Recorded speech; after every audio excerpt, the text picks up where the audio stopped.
All right, another O's update. It is early June 2026. My last update was late May, so this isn't a full team update. It's only been about 2 weeks. This is just an update on the 2026 draft, which just took place. Always one of the more fun parts of the game when draft day rolls around. And so, 2026 draft, I'll just go through my early picks, first five or so rounds, and a few other interesting guys. So, in the first round, 25th overall, Ben Ortega, high school center fielder out of Henderson, North Carolina. And so a little bit about him. My scout really thinks his ceiling is really high as a hitter. Two things to keep in mind with that. One, he's a high schooler, so there's a lot more variance in how those guys are going to turn out. If he had this kind of ceiling as a college player, it might mean a bit more, and these current ratings would be a bit higher. As a high school player, guys are a lot easier to bust. And also, my scout highly favors tools, which means my scout is going to focus a lot more on those high ceiling players, which you're more likely to miss on, right? When you have a scout who favors tools over ability, you're more likely to find superstars, but you're also more likely to miss because you're kind of shooting for the moon a lot, so to speak. He's also a left-handed hitter, which, left-handed hitting outfielders in this game, I feel like are a lot easier to come by than righties for some reason. But still, there was just too much here to like in his hitting package. And then he's got good work ethic, good intelligence. I don't think with this kind of range, he's going to be an amazing center fielder. But he could be a serviceable center fielder, and he could be really good in the corners. So, but really just drafting him for his bat here. Looks like he could have a great bat. So that was a first-round pick. Second-round pick, I took a college pitcher, Gabe Petty. And I didn't take a ton of college players early in this draft, but this is one of the guys I did take. I liked that he had good work ethic. I liked that he was college, so 3 of his pitches were really far enough along where we can probably say he's going to be able to stick as a starter as long as his slider just develops a little bit more. But his stuff and movement are pretty far along. As long as he can develop this slider and some control, I like that, and I like that he has a pretty high floor already as it is. In terms of players that you're drafting, he's a ground ball pitcher who throws 99 to 101. So not as high of a ceiling as some of my other picks, but I think a better floor, a higher floor. So that was the second round pick. And then the next few picks, I went over slot a bit. Some guys who I think fell a bit in the draft because they wanted a little bit more than their slot, but nothing crazy. Ortega was under slot for me, and I think out of all my picks, I still think I'm around my recommended slot bonus. So this is Jeremy, I guess it's Gagnon. Depends on where's he. He's an American from Connecticut. Gagnon, yeah, I guess. So, anyways, this is a high school pitcher. He's almost 19 years old, but I really like his control ceiling and his movement where he's at now and where he could go. He's already got 3 pitches that look like they'll develop enough. This curveball and slider need to come along, but at 18, he's already got 3 pitches that. It's not like this is down in a 20 and it's never looks like it might not develop. So it'll be interesting to see how his stuff comes along. He kind of needs to hit this ceiling, although if he can develop pitches and have really good movement and control, he'll be able to get by with this stuff. Another ground ball pitcher. We'll see what happens with him. Again, a high school pitcher, so those are the riskiest guys to take. But in the third round with this ceiling, I liked it. And then fourth round pick was another guy who wants over slot, another high school player. This is Josh Correchman. And fourth round, 118th overall. He hasn't even turned 18 yet.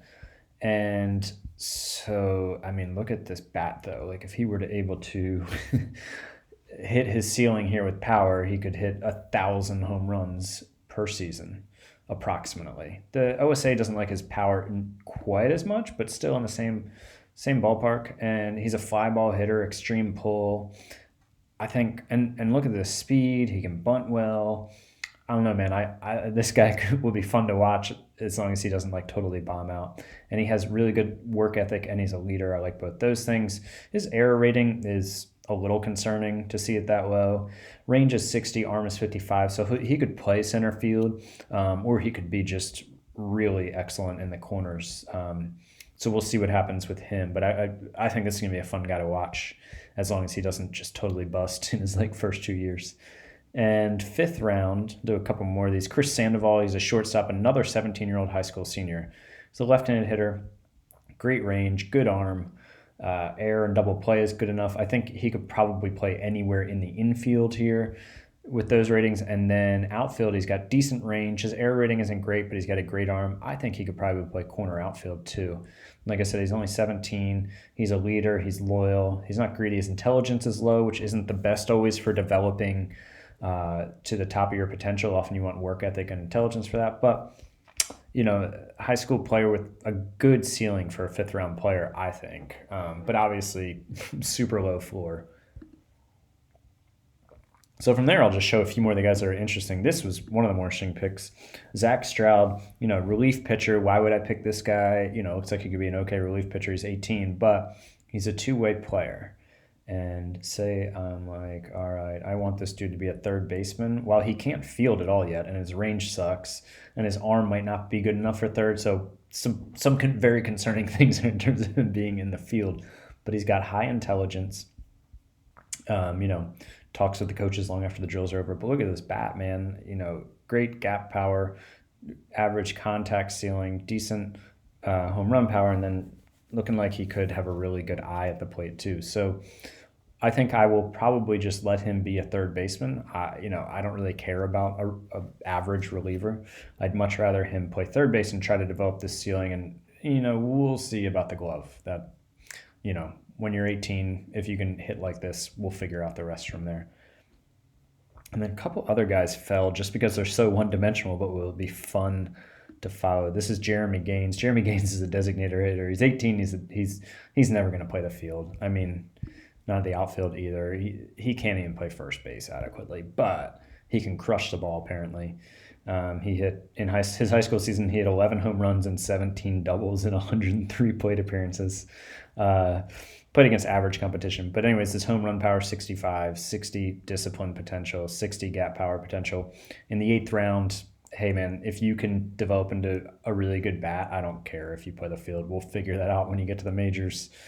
And then there's one other guy like that too. I believe it was this guy. Yeah, Eric Shannon, another guy. This guy's never going to play the field, but he's got high work ethic. He's only 18 and really good bat potential. And, these Shannon and the last guy I showed you really only fell this far because they're just not going to field. And so I guess teams are like, well, if his bat doesn't develop, he's nothing, right? And his bat does develop, it's going to be a little problematic in that where do you play the guy? You can only have one DH, right? But at that point in the draft of round 12, if I can get a guy with this kind of potential, I'll figure out the rest in terms of where he's going to play, or maybe he just becomes a trade chip. So, and check out that sacrifice bunt. All right. So that's the kind of overview of the draft. This guy, skipped over this guy, but another high school player. I picked a lot of high school players. And then just to show the first 5 rounds, you have to negotiate with these guys. So here's the slot that they're allotted, and then the demand. You can see Ortega's almost $2 million under slot, and then Petty's over. Gagnon is almost over double slot, $1.3 million. Then these two guys are slightly over slot too. So I went over a bit after going way under with Ortega, but I thought Ortega was the best player there, even though he was under slot. And so that's the 2026 O's draft. Hopefully, if I'm still doing this in like 2029, maybe we'll see some of these guys coming up through the system. All right.